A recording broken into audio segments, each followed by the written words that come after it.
जो निर्माण हो रहा है वो अधूरे मन से हो रहा है। और जो प्राण प्रतिष्ठा 22 तारीख को रखा गया है वो अधूरे मन से हुआ। मंदिर पूर्ण रूप से निर्माण नहीं है। जब राम मंदिर पूर्ण रूप से बना नहीं है तो प्राण प्रतिष्ठा का बात कहाँ से आती है।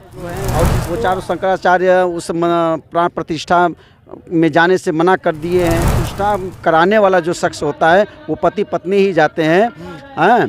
तो यहाँ भी ये गलत है। ये तो गारंटी अपने पत्नी को गारंटी दे ही नहीं पाए तो लोगों को गारंटी कहाँ से देंगे। पत्नी दुख में है कि सुख में है, उसको भोजन मिल रहा है कि नहीं मिल रहा, उसको कपड़ा मिल रहा है कि नहीं मिल रहा, उसको पानी मिल रहा है कि नहीं। बहन मायावती का 68वां जन्मदिन है और इस पे लोग बता रहे थे, सूत्रों से कुछ पता चला है कि बहन मायावती आज कुछ खुलासा कर सकती है गठबंधन को लेकर। तो आप कैसे देखते हैं, क्या कहेंगे? बिल्कुल बिल्कुल, जैसा कि सारे लोग इस चीज़ को जानते हैं और बहुजन समाज पार्टी में केवल एक ही हमारी नेता आदरणीय सुश्री बहन मायावती जी हैं।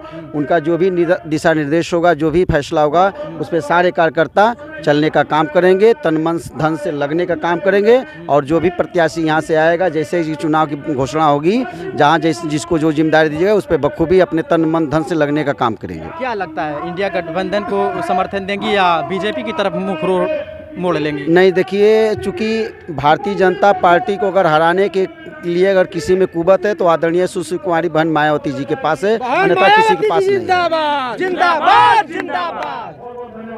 तो देखा जाए तो 2024 को लेकर के रणनीति बन रही है और ये लगता है कि कुछ खुलासा हो जाएगा गठबंधन को लेकर के। और यदि बीजेपी की ओर रुख मोड़ लेते हैं बहन मायावती जी, तो क्या आप भारतीय जनता पार्टी को खुल करके सपोर्ट करेंगे 2024 के लिए? जैसा कि आप देखें, भारतीय जनता पार्टी जो 10 साल की सरकार रही है केंद्र में, और उसमें दलित समाज को उपेक्षित पूरा उपेक्षा की गई है। रोजी रोटी बिल्कुल नहीं मिला है, किसी प्रकार का कोई संसाधन मुहैया नहीं कराया गया है।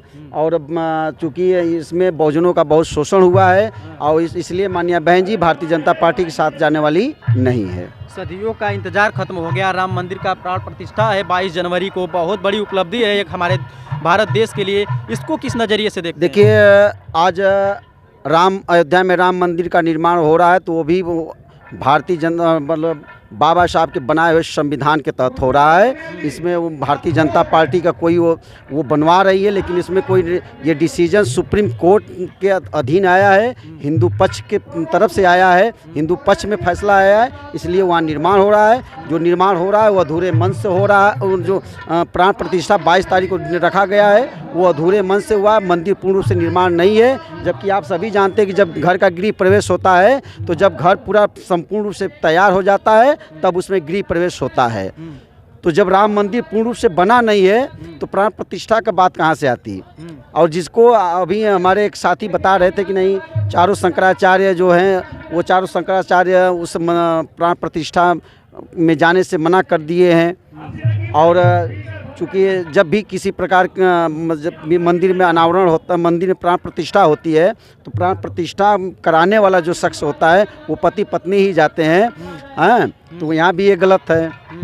मोदी जी तो संत है नहीं, वो तो इस समय करें कि मोदी है तो गारंटी अपने पत्नी को गारंटी दे ही नहीं पाए तो लोगों को गारंटी कहाँ से देंगे जी।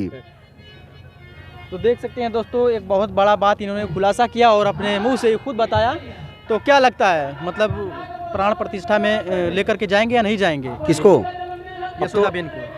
अरे जिसका आता ही पता कभी सोन लिए ही नहीं कुछ कि नहीं, वो पत्नी दुख में है कि सुख में है, उसको भोजन मिल रहा है कि नहीं मिल रहा, उसको कपड़ा मिल रहा है कि नहीं मिल रहा, उसको पानी मिल रहा है कि नहीं मिल रहा है, तो वो कैसे? अब तो मोदी जी जाएंगे। नरेंद्र मोदी जी एक बताते हैं कि हमारी पत्नी हमें पूर्ण रूप से छूट दे दी थी, आज़ादी दे दी कि आप जाकर के देश सेवा कीजिए, हम आपके बगैर जिंदगी काट लूंगी। अच्छा, और प्रधानमंत्री जी लगातार देश का सेवा करते रहे। अच्छा, मैं आपसे जानना चाहता हूँ, आप आए होंगे या आपके घर जो भी शादी विवाह वाले भाई होंगे या पिता होंगे या मेरी पत्नी है, तो क्या मेरी पत्नी कभी मुझको ये नहीं सोचेगी कि नहीं मेरा पति मेरे घर पे आके मेरे हाल चाल ले लें?